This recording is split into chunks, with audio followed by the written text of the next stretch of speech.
Well, good evening and welcome to another edition of Nii Kpakpo Unplugged, where happiness lives. And this is how we come your way with this dose of laughter, this dose of fun, this nice conversation, just to relax you after a whole week of work. You know what? I have a little problem that I'd like to shed a little bit of light on. Ladies these days are telling us that we are not seeing them for how intelligent they are, how smart they are, what they can do, and they're actually pushing boundaries and saying that what men can do, they can do better. But really, when you go on social media or you go out, what you see is different from what they are saying. I don't know whether it is the people who are saying it are being the loudest, or the people who are showing it that are being the loudest. Because I go on social media and I go out there and I see ladies showing their backsides. If you show me your buttocks and you said I should see how intelligent you are, how do I marry the two? I'm a man created by God with feelings. When my eyes see certain things, I look and I desire. But then you said, oh, I shouldn't look. Or when I look, I shouldn't even think of it. I should think of your intelligence or how smart you are. Please, ladies, show me intelligence. Don't go and take picture and do... Take picture and show your face. Say something smart. Do something with your hands. And let's see. Then we can take you seriously. You understand what I'm saying? It's not like we don't take women seriously or I don't take women seriously. I love women.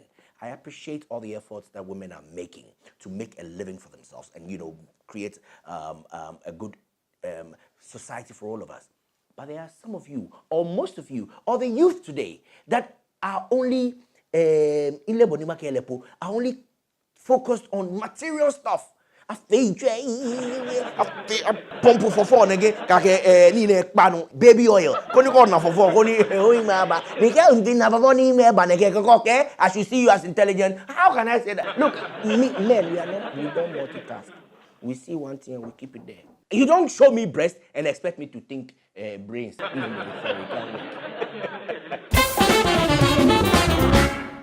Well, as always, I have another letter from one of you out there, and I'm going to try as much as possible to do justice to it. This is coming from a guy called Justice.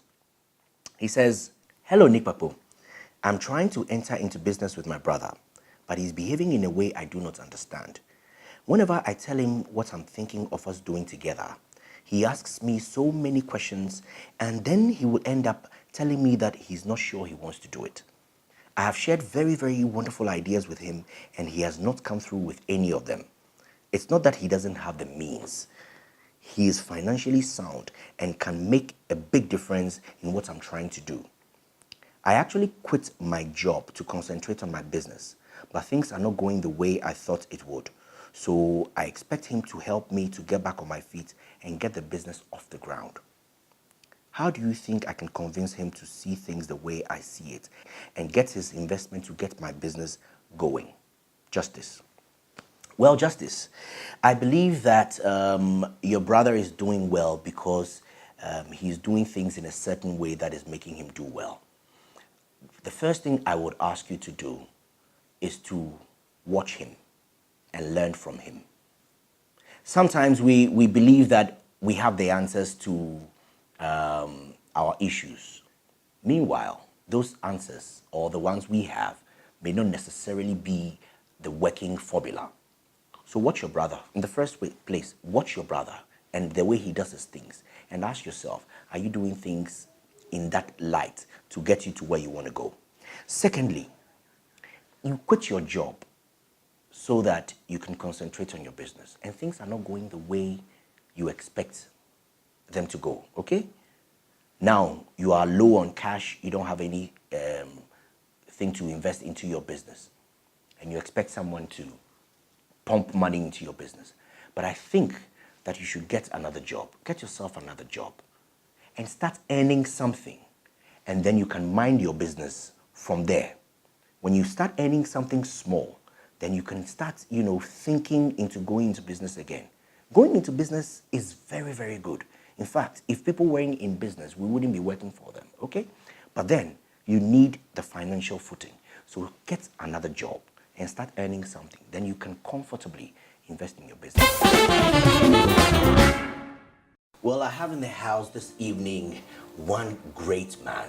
I think he's a great man because he's done so many groundbreaking stuff that a lot of you don't know about, because he's always been behind the scenes. He's been behind the camera, behind the scripts, behind the production and everything. I'm talking about Ivan Quashigah. Ivan. Yes. Welcome. Thank you. Big man. Ivan, you've been in the film industry and the production business for a long time. Yeah. And you've trained people, you've actually mentored a lot of people in the industry. How do you see the industry now compared to when you guys started?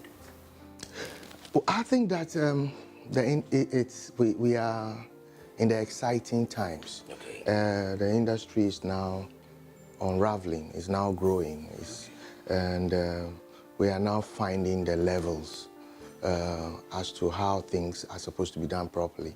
Because when you compare the industry to the time that we started, the current industry to the time that we started, we went to film school knowing that there are only 2-3 places that we could get employment. Right. I went to NAFTI, I think, in 1989. And at that time, there was Ghana Films, GBC, and Videomat. Those were the only places. If you missed it, then that's it. Then you are officially, you went to school to be unemployed. And then if you want to shoot a film, you are shooting on format like celluloid. Okay. Which means that you have to import the stock, you have to shoot and then send it outside for processing and printing and all that. Okay. And so you realize from the history of film production in Ghana that there are very few people that were able to go through that. So you have people like Kohansan, who did Love Brewed in African Pot, Mr. Atuyani, who did His Majesty's Sergeant, and then also Kinampa, who did collaboration with some German production companies. So in actual fact, there wasn't anything apart from these people. There were not independent productions going on. Okay. The productions that were happening through the Ghana film industry. Right. So if today we are attending premieres and stories are being written about films being produced, and you go on Instagram or whatever and you are seeing things happening, you should be excited. Though we are saying that the industry is not is dying, but if you compare it to what it was before, you should realize that we are moving. But how, with all the challenges and with all the perception, how have you been able to make a business, and I'm talking about a business out of production and your training at NAFTI and filmmaking in this challenging environment? That we have, yes. Well, when I said that, people laughed that I was going to NAFTI, and you rightly said it's because they didn't understand. They didn't know what the future of the film industry was going to be. And I should have quickly added that most of those people now regret that they did not go. They should have followed they should have followed. Yes. And I believe that it's most often when you follow your passion, no matter what the terrain is, you should be able to succeed. Right. And so people can be in a particular industry, but if they are not driven by talent, by passion, somebody who is driven by passion would come in and make it really big. And those that are not, they are there for just the fact that they didn't have anywhere else to be, would not be able to do it. So how did we make it when this thing? I may be lucky, but then I also believe in the fact that you have to be prepared for every opportunity that comes your way. So when we came out of the film school, the first place I worked at is Lintas, which is at the time the biggest advertising company in Ghana. Right. Lintas is all over the world in more than 120 countries. And so I ended up as an advertising person. Okay. And I was writing commercials and writing billboards and radio and TV and all those things. Right. And so I trained as a copywriter, radio, TV producer. I trained in Nigeria, Lebanon, South Africa, so many places. Lintas believes in that. Okay. So it was like you've gone back to school, but you're working, and schooling. And being trained on the job. And we also had clients, some of the biggest clients, like the Unilevers, the Guinness, Ghana breweries. I mean, how could you work with those people without not being learning anything? So we learned so much. I can say that whatever I am today, running my own company, most of it was picked up from where I worked, right. because I saw the processes. Whereas I had the technical know-how from school, knowing where a camera should be placed, how to not to cross the lines and how not to do this and all that. Yeah. The business aspect of my working life now is what I learned from where I worked before. I did a lot of introspection. Right. And I felt that, look, the only thing, what I have in my hand is the skills that I learned from my film school, which is what I am using in whatever company I'm working in. So why don't I build on it? And at the time, we used to do radio, radio commercials, and we used to splice. Did you ever do that? No. Splice the tape? The tape, no. And then use sellotape to use a blade to cut it. It was already we changed it before. When I came with, there were CDs. So those days we used to have about one LP here, another one here, and then the recorder is in the middle. Yeah. And you want to play two songs that is. Yeah. And then the voice, you have cut it like, Sasa. Okay. You joined it. Yeah. And then when you press the first song, you know when you have to press the voice. Okay. And then you know there's somebody waiting to hit the so, and if you miss it, then you start all over again. And then a lot of skill had to go into it. And we used to do this thing. So those days, most radio ads were simple. You just up music, down, voice, up music, out. Basically, coming back to the question, it is that vision or that experience of seeing somebody who has worked for a long time becoming, being given the package that was given to the person. That spared me. That made me scared. Right. And then also we had a celebration of 10 people who had worked for 10 years, and the package that was given out, I was worried. Yeah. So I decided to start building bit by bit. So my company actually started from my room, so when I got the editing machine, first I had a camera I used to shoot bit by bit with. But when I bought the editing machine, I could only place it near our bed, and you can imagine. And I was learning. This was Final Cut, and we used to use Adobe. So I was now turning into a Final Cut editor, and I was doing those things. And my wife was thinking I was going crazy. Yeah, because every day I was behind doing those things and all that. But as I was going on, sometimes I'll hit I've done it. And so, what have you done? Let me show you. Yeah. And then she open her eyes. Then she. What's wrong with you? Just wake me up to come and look at this thing. Why can't I watch it in the morning? But I kept on doing those things and eventually transformed one of the bedrooms in my house into a studio whilst I was still working. Yeah. So the thing is, what you do after work is very, very important, because you are employed somewhere. But if you have a vision of starting your own business, then what you do after work will determine whether you will succeed or not. If you hanging out a lot, you can't. Yeah. So I became anti-soul, and always straight home, I work. Yeah. And I used to work till like 12 midnight before I would sleep and all that. And that was a passion that drew me into that. And then also the fact that whenever I get a job, I work not because of the money. I don't work because I must charge you and make money. I work because I want you to leave me happy. Yes. So that you can come back. So that you can come back. And so you become part of me for a long time, as long as possible. Yes. So that is how I built my business from.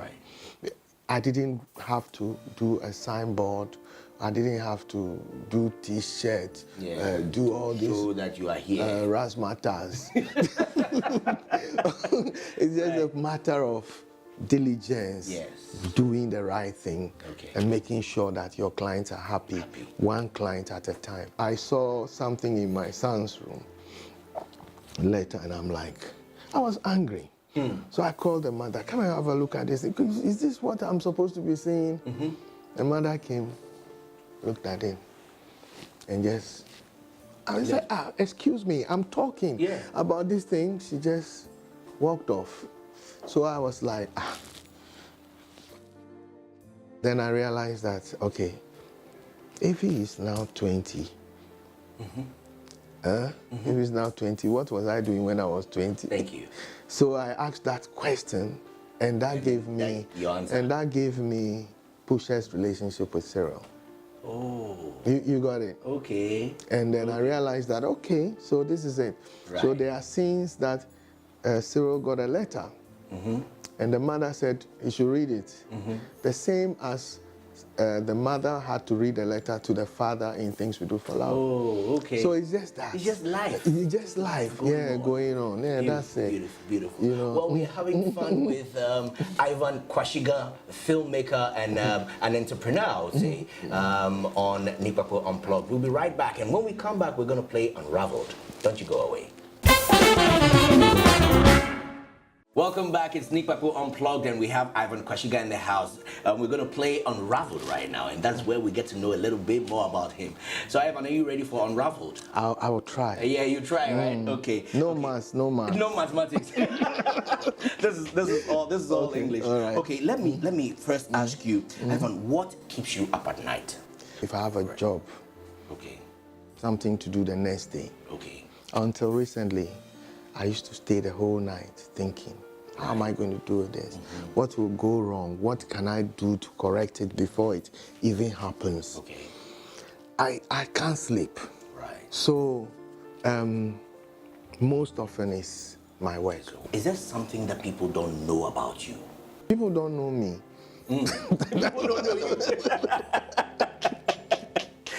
Okay. People don't know me, so I don't think there will be something they don't know. Right. They don't just know me. Just don't know you. No. If you could speak to an animal, which animal would you like to speak to? I was bitten by a dog before, so I won't talk to a dog. You won't talk to a dog? No. Maybe a horse. Recently, I rode a horse. Okay. So I would talk to a horse. You talk to a horse? Yeah. Are you planning to get a horse? No. In my hometown, my house is close to a resort, Aborigines resort, and they have horses. Oh, okay. So I don't need to have the horse. You just go in. I just tell them, and then they bring it, and I ride. Ivan, people know you as a very serious person when it comes to work and everything. But what is that one thing that never fails to make you laugh? Me, I'm laughing every day. It's just that people do not know. The reason is that I'm a shy person. Oh, really? So when I say I'm shy to some people that I'm close to, they don't believe me. I'm really, really shy. Oh, really? And so you would find that my face is a bit straight. But what is going on in here is crazy. Oh, I see. I'm always laughing at everything. Really? Yeah. Okay, in that way. And so, yeah. Look, the work is stressful. The work is stressful. Even if you finish the work, to get the money is another. So you have to have a good sense of humor to live. Yeah, of course. Otherwise you die. Otherwise you die. So in that vein, what annoys you? What annoys me is when, especially having to do with work, where the people that I work with are faced with a challenge and they don't escalate. Okay? Like recently, we promised a client something, And then we said, oh, by tomorrow noon it will be ready. Right. And the person that was supposed to chase that thing makes a call to inform whoever was to do it for it to be ready for noon. Yeah. And wasn't getting through. And then when I remembered that, hey, this thing, was it done? I called up the person, and the person was on his way home. Right. So, You are not finished your work. we are not finished your work. That gets me. Yeah. Disappointing clients. Yeah. Delivery is the most important part of my this thing. If you have to sleep in the studio to deliver by 8 a.m. the next day, do it. Just do it. You never know where that will take you. True. Do you get it? Yes. Yeah. So for me, if you fail to deliver, you have killed me. That's it. And I will hit the roof. You know? All right. Who would you trade places with for a day if you had the chance? I don't want to be president. I don't want It's not a job you envy, right? No. It's stressful. It's too stressful. Maybe a fisherman. I just want to simple life. Yeah. Just relax at the beach, You know, have no cares of the world. Just go fish, sell it. Or maybe a child. Yeah. You want to visit your childhood again? Yeah. Run around. You know, that's with fun. no cares of the world. No. Because growing up is not an It's easy true, thing. Charlie. Thank you so much Thank for you coming. too, Thank yeah. you so much. Thank you for having me. It's been a great time with you. It's been a wonderful time with Ivan Quashigah here on Nii Kpakpo Unplugged, and I'm sure you've enjoyed yourself and learned something. For the youth out there, he says what you need to follow your passion, because no matter the terrain, you would succeed if you do follow your passion really well. It's been a great time with you, and I always enjoy coming your way with Nii Kpakpo Unplugged. Make a date with me same time next week, and you can hook up with me on social media at the Kpakpo soon. Have a wonderful evening and keep it unplugged.